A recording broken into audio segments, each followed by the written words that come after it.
Hey guys, in this video I wanted to provide a resource on how to get started using RPE in your training, because this is something that I realize that a lot of people don't know how to do. I get lots of clients who are new to the system, so I wanted to put out this really comprehensive guide I can send my clients and hopefully can help out some of you guys who are just getting started. So first things first, what is RPE? So RPE, it stands for rate of perceived exertion.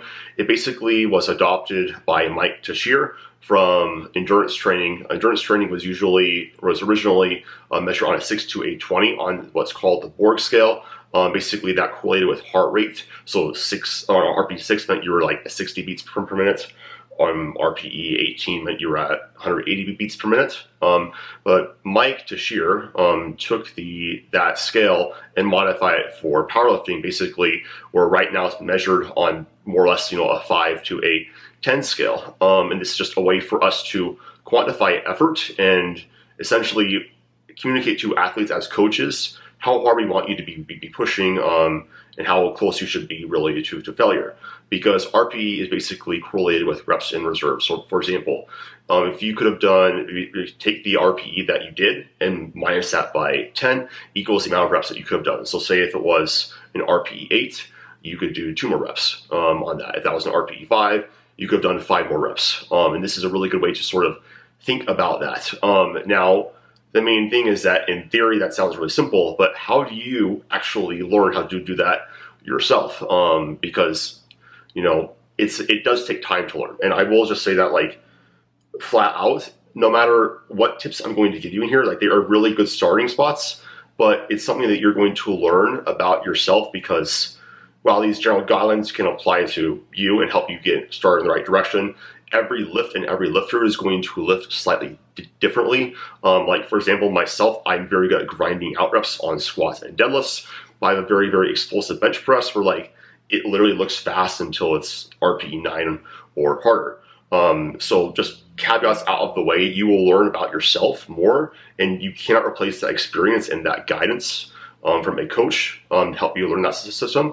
But there are a few things that you can sort of get started with learning. So first things first, record your sets. This is going to be really, really important, because there's basically a 2-part system that I'm going to explain here that I will use when I'm sort of teaching RPE to beginners. So that it's basically combines how it felt, so like how heavy it was, how grindy the weight was, and also how fast it moved on like the video. So if we're talking about anything from like an RPE, I'm going to start from probably like a 7, because like RPE 5 and 6, you can kind of think about it like, if you are going to film that, it looks really easy. It kind of looks like a warm-up set. It's not very hard. Now this isn't, you will see lots of times in powerlifting programs that those low RPEs are still programmed, because especially as you get more and more advanced, because once you're lifting higher higher absolute loads, so as your max gets heavier, the absolute load that you're lifting is just higher and produces more fatigue. So you will start seeing, as you get more advanced, like RPE 5 and 6 is like more common on programs. However, if you're a beginner, just because you're a beginner, you're not that strong yet, you're not very good at recruiting your nervous system or damaging, you're not going to see, in most cases, much below like an RPE, say 7.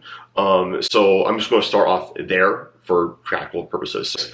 One more thing. So when I'm talking about the visuals, we have to look at the sticking point. It's one big mistake people make when they are rating RPE, is they will only look at the entire lift and not just their sticking point. And you need to judge like how sticky the sticking point is, because that's where you're going to miss, right? So usually it's going to be right above the hole, coming out of the squat, mid-range on bench press, and then going to be usually like around the knees on deadlift. So you have to judge how sticky that sticking point is when you are using this visual plus how it felt scale. So going back to what I was saying before, an RPE 7, it will not have any sticking points.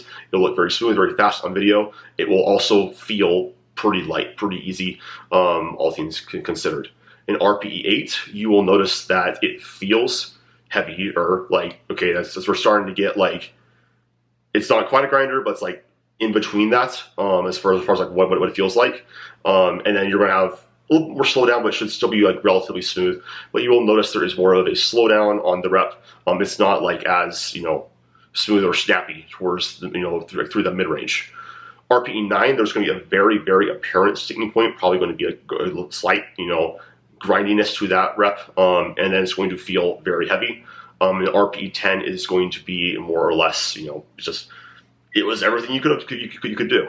So I'll put like some videos of like what that looks like for like myself, but one thing you'll see lifters put on is like a 9.5 or an 8.5 or 7.5.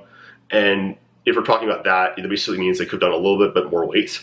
When you are learning RPE, like for practical purposes, I would not worry about those, like getting that nuanced. Just think in terms of RP 7, 8, 9, 10, and really just think about that.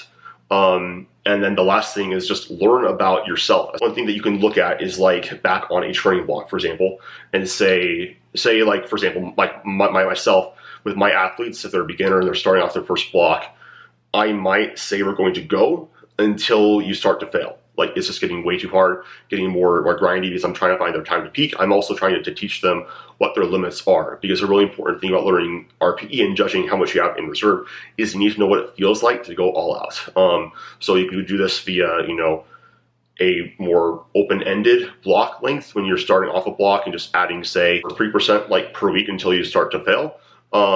Where the RPE is just, to get to that RPE 10 spot where just like, holy crap, that was everything I possibly had. And then you kind of like look back and say, okay, well, roughly for every RPE, like, and the reason why I use that 3% jump number is if you look at the typical RPE chart, like usually it's going to be about 3% jumps between RPE to RPE. So if you are trying to figure this out on your own, you can basically start off with, say, if you look at what what your max is, you take an RPE chart, say you want to start at RPE 7, for like a single, you can say, okay, that's roughly 89%. I'm just going to add 3% per week until I start to fail.